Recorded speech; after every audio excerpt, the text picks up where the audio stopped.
Hello children, आज हम class 6 NCERT chapter 3 playing with numbers की एक्सरसाइज 3.1 करते हैं। 3.1 एक्सरसाइज करने से पहले आपको फैक्टर्स एंड मल्टीपल्स समझने होंगे, क्योंकि वो जो एक्सरसाइज है 3.1 उसमें फैक्टर्स एंड मल्टीपल्स से आपको निकालने हैं, तो उनको फैक्टर्स एंड मल्टीपल्स को समझना ज़रूरी है। तो फैक्टर्स एंड मल्टीपल्स क्या होते हैं, एग्जाम्पल से समझते हैं। 3 6 18, 3 × 6, 3 6 क्या होते हैं 18 होते हैं। तो ये दोनों जो आपके हैं ये फैक्टर्स हैं, इनको फैक्टर्स बोलते हैं। किसके बोलेंगे, इसके 18 के, फैक्टर्स ऑफ 18। जो 3 और 6 हैं वो क्या है, आपके फैक्टर्स हैं। 3 और 6 आर फैक्टर्स ऑफ 18। ये दोनों जो ये फैक्टर्स हैं आपके 18 के, और जो 18 है ये आपका मल्टीपल है। ये मल्टीपल किसका है, 3 और 6 का, मल्टीपल ऑफ 3 और 6। ये 3 का भी मल्टीपल है और 6 का भी मल्टीपल है 18। तो आपको ये ध्यान समझना है, ये जो इधर जो नंबर होते हैं ये आपके फैक्टर्स होते हैं और ये आपका मल्टीपल होते हैं। अब सिर्फ फैक्टर्स टर्म को समझते हैं कि फैक्टर्स क्या होते हैं। अभी आपने ऊपर समझा है, उसको थोड़ा और समझते हैं अच्छे से। जैसे मैं आपसे बोलूँ कि राइट द फैक्टर्स ऑफ 16, कि 16 के फैक्टर्स लिखिए, तो 16 के फैक्टर्स कैसे लिखोगे आप। तो 16 के फैक्टर्स लिखने के लिए आपको टेबल देखने पड़ेंगे कि 16 जो है किस किस टेबल में आता है। फैक्टर्स लिखने के लिए 1 से स्टार्ट करेंगे। 16 1 जा 16, तो 16 अपने टेबल में ज़रूर आता है। कोई भी नंबर अपने टेबल में ज़रूर आएगा, 1 टाइम पे आएगा। जैसे 16 1 जा 16, तो उसी को लिखेंगे, उल्टा कर देंगे। 1 16 जा 16 1 जा कर लो, या 1 16 जा कर लो। 1 16 जा 16, ये 16 1 जा 16। अब देखेंगे 2 से देखेंगे। अब 2 के टेबल में 16 आता है, 2 8 जा 16। 3 के टेबल में आता है 16, नहीं। 4 के टेबल में आता है 4 4 जा 16। और 5 के टेबल में आता है, नहीं। 6 के, 7 के, 8 के टेबल में आता है। 8 के टेबल में आता है 8 2 जा 16, और फिर आता सीधे ही 16 के टेबल में 16 1 जा 16।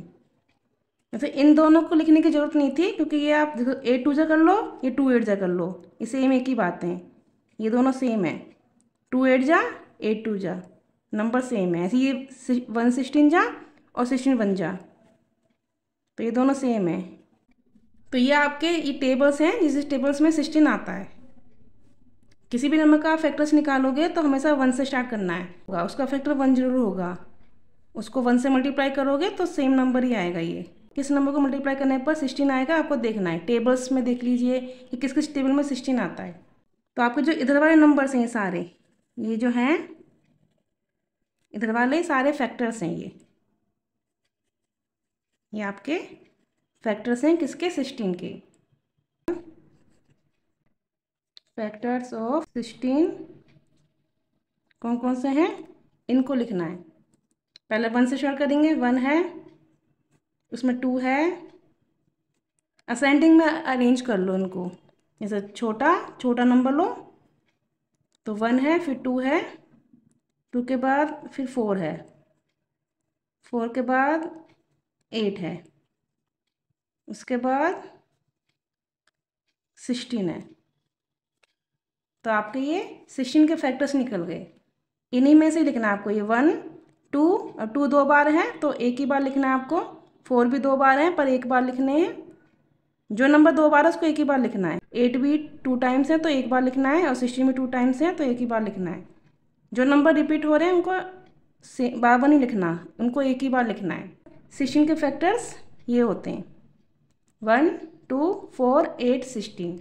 आप ध्यान से देखिएगा तो उसका फैक्टर 1 जरूर होगा, और वो नंबर खुद भी होगा, नंबर इटसेल्फ।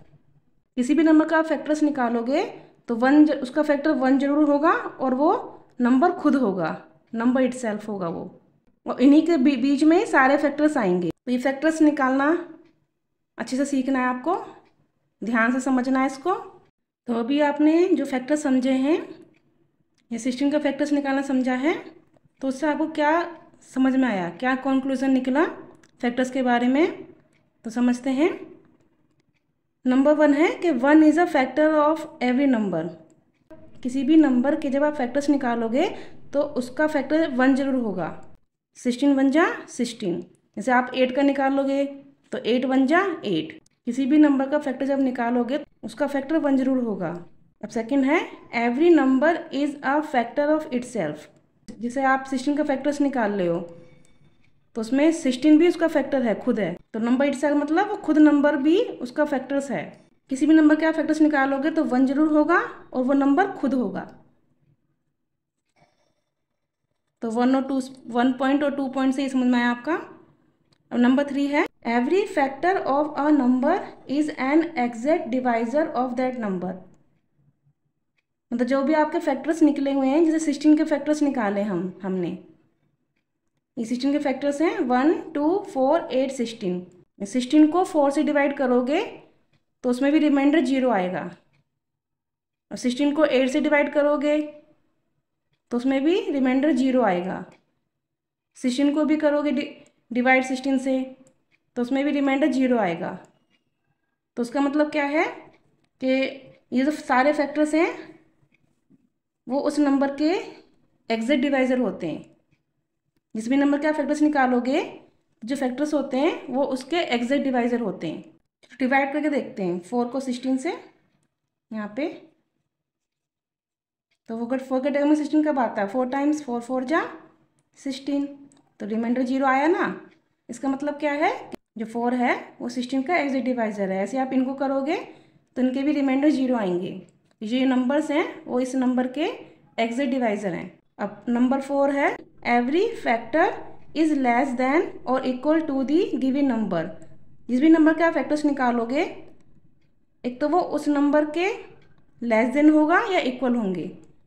उस नंबर के जब फैक्टर्स निकालोगे तो वो जो फैक्टर्स होंगे वो उस नंबर से कम होंगे या उसका इक्वल होगा। आप देखो 16 के फैक्टर्स निकालें तो 16 भी है, उसके इक्वल भी है और उससे कम है, उससे ज़्यादा नहीं होगा। जिस भी नंबर के आप फैक्टर्स निकालोगे तो उस नंबर एक तो वो खुद होगा और उससे लेस देन होंगे। अब पॉइंट 5 है number of factors of a given number are finite. इसका मतलब है जो नंबर ऑफ फैक्टर्स हैं, किसी भी नंबर के आप फैक्टर्स निकालोगे तो वो फाइनाइट होंगे। मीन्स जैसे 16 के फैक्टर्स निकालें तो वो 16 से लेस देन ही है, मतलब 16 तक ही आएंगे फैक्टर्स, उससे ज़्यादा नहीं आएंगे। मीन्स हमें पता रहेगा कि उसी नंबर के बीच में ही 1 से लेकर 16 के बीच में ही वो फैक्टर्स निकलेंगे। तो आई होप आपको फैक्टर्स समझ में आए होंगे। किसी भी नंबर के फैक्टर्स निकालने हो तो आपको पहले 1 से ज़रूर करना है और सेम नंबर सेम होगा, या फिर डिवाइड करोगे किसी भी नंबर से उसको तो वो उसका रिमाइंडर 0 आए।